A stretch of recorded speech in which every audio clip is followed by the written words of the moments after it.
This is a midterm review and will provide students with some feedback and pointers on how to excel on their midterm exam. The first thing is you need to get a journal that will make your midterm easier for you, because all the questions on the midterm exam is coming from the journal for question 1 on your midterm. So get a journal that has as many sections as possible on the SMAC sections that we're reviewing in class. So go to your course outline and look at the SMAC sections and get a journal that has as many of them as possible. If it doesn't have all, that's okay. Get as many as possible. Remember that the journal must be approved by me before you begin your exam, because if not, you might choose a journal that might not do well on your exam and as a result will impact your final grade. Now we're going to go through pointers on how to use the journal to address question 1 on your midterm exam. The first thing you're going to do is get a pencil and a yellow highlighter for you to read and comb the journal. You're going to do a first read of the journal. What does that mean? You're going to review the journal by first of all looking at how the sections of it are mapped on the journal itself. Where is the research design? Put little notes in pencil. Where are the different sections of the research design, like the variables? Where is the sample, your N? How large is the sample? What sample technique are they using? Is it probably or not probability sampling? How did they describe the sample? Where did they put the theory? Where did they put the instrument or survey? What type of survey? Is it a Likert survey? Is it a 7-point survey, a 5-point survey? What type of survey? Did they give you a picture of it or a table of it? Copy and paste that in your midterm and document the source. So you want to comb through the journal. As you're combing through the journal, the first thing is you map it out, like I said, and you put notes next to each section so that you have an idea of where they are on the journal.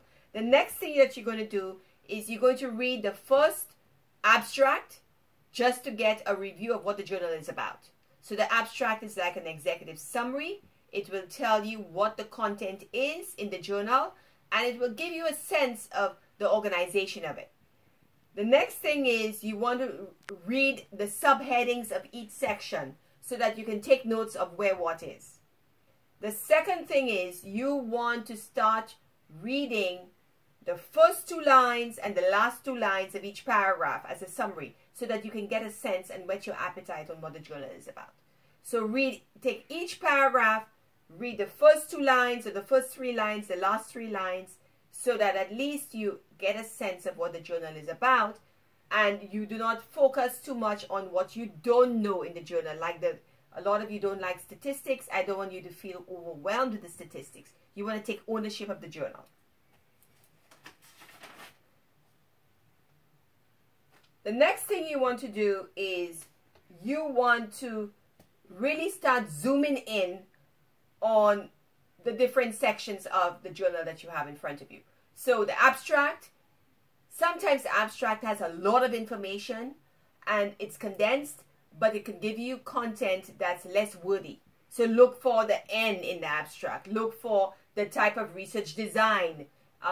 Look for things like, how many journals were used, the theory. All of that could be in the abstract.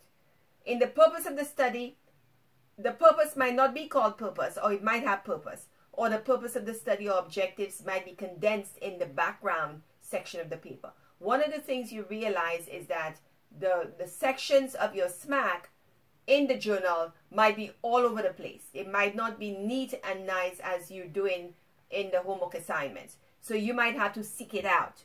So the purpose might be on the purpose, or it might be logged in with the background of the study or the discussion of the study, but you want to find out what the purpose is. If there isn't a purpose, don't tell me there was no purpose. For every single section, none of you should say it didn't exist or it was in the journal. You might say that the current study did not have it. However, this is what I propose. So you want to propose something and not just tell me that you didn't find it in the journal, because I'm looking for your level of analysis, your level of synthesis, your ability to take a journal and dissect it. So if you tell me there is nothing or you didn't find it, you will get a 0 for that specific section. So you need to propose something. So if there's no purpose, tell me there was no stated purpose. However, I propose this purpose to be the best fit for the current journal. Then the other section that we're looking at is the literature review. Where would it be? Sometimes it's called issues, sometimes it's called background, sometimes it's just called discussion, sometimes they just call it overview. But the literature review section of the paper is the area where there's a lot of secondary sources. So you see a lot of documentation or a lot of reference to an individual or researchers. That is the literature review, and that is where you'll get the information for that section of the question. For the theoretical framework, there might not be a theory, but there might be a model. Maybe the authors developed a model and a template to show you the model. Use that if you can't have a theory. If there's no theory or no model, propose one. You might even propose the same one for your SMAC. But don't tell me there was no theory or model. The next thing we're going to look at is your research design. Sometimes in an academic journal it's called methodology, or it's called design, or it's called research. But don't expect the same names for the same thing. What will make you know that it's the research design is the fact that they're talking about N, they're talking about your scale, your survey, they're talking about your data analysis or statistical test. You know for sure that's your research design because it's giving you the floor print or the map of how the research study was done. So don't get stuck if you don't see the specific sections and think that it doesn't exist. The other thing that you're looking for is the data analysis. And that's the area where students lose most points on the exam.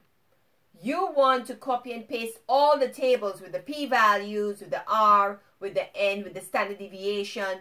All of these things reflect the findings of the study. And what I want you to do after our review session for session 3 is to make a stretch. And even if you slip, to try to show me and discuss some of the results. Don't give me the tables and have no paragraph underneath that reviews it, because I can't really measure your ability to at least try to address the findings of the study. The other section you want to look for is a statistical test. Now, sometimes they don't tell you what the statistical test is, but if you see a p-value, you know for sure some form of regression was used. If you see a NOVA, NOVA is another form of regression, which we'll discuss in class. Was correlation used? Now, one of the things that you'll be using in your SMAC is descriptive statistics. You'll be using regression or correlation analysis, and for sure you'll be using hypothesis testing. So you want to see how the authors use those specific tests in their paper, because it's going to help you ultimately in your SMAC. So you want to try as much as possible to attempt to address the research findings, because it's going to help you ultimately in your final paper. I encourage you to use the tables. All tables should be identified and labeled as a table, and underneath give me a little discussion about what is in the table. You want to be able to use subheadings in the address of every section on your paper. On your midterm, I have given you 2 pages to help you with question 1 with subheadings. I expect you to use those subheadings.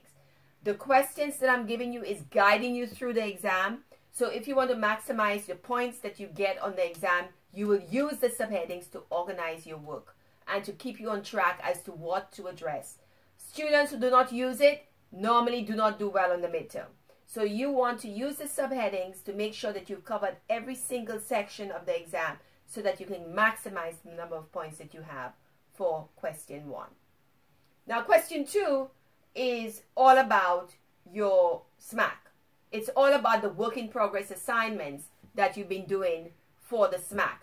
So what I'm going to be looking at is, are you making the revisions that I'm telling you? So I'm going to go back and see the comments that I've told the group to make revisions, and if you haven't made them, I will take points off. So for that section, you're going to get all the points if you have made the revisions, you've taken out the personal pronouns in your work. You make sure that you have all the sections, the research objectives, you have the research design with the data, with the research, the sampling technique, the sample, describing the sample. If you do that as per my directives in class and comments in your homework, you should be able to do very, very well on that section of your exam. The next section we're going to talk about is your theory. Now, each of you are going to have to come to class and let me know what variable each individual in the team is committing to address not only the theory for question 1B, but also for the literature review for question 3. Now, how are you going to address question 1B? The first part of the question is what theory or model could assist you in developing the construct for your SMAC? I expect the definitions to be the same for everybody in the group. So you pick a theory, you define the theory, but you must have secondary support. And we will review in class in session 3 how to use a diagram to illustrate and dissect the specific variables that relates to the theory. Each person in the team must have one variable that they're going to show me how it associates with the theory. In addition to, that will be the same variable you'll be addressing for question 3 in review of the literature review. Okay, so we will be reviewing that extensively in class. I expect each person to give me a full paragraph on how the specific variable that they have been assigned to is reflected in the theory and the issue that you're investigating for your SMAC.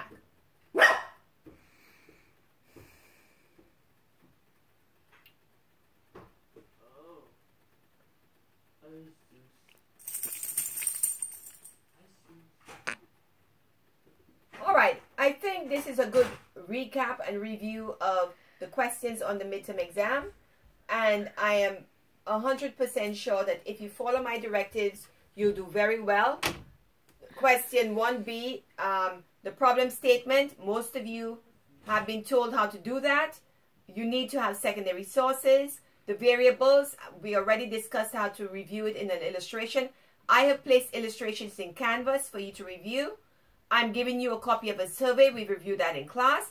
I want you to be able to attempt to discuss how you develop the instrument. Even if I have not approved it, because it has to be approved before you distribute it, at least you'll have an idea of what you need to improve from your midterm. And data, we already reviewed that. Again, statistical tests. The following tests will be used in your SMAC. Correlation analysis, regression, hypothesis testing,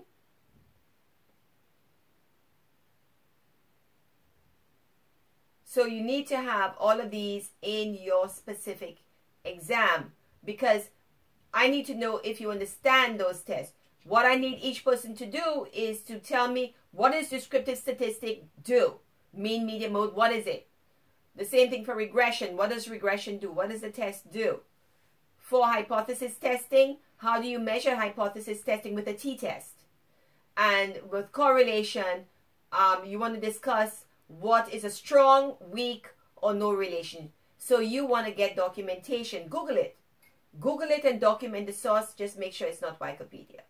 For question 3 again, each of you are going to be discussing your variable, how that variable impacts the issue that you're investigating, with at least 2 secondary sources.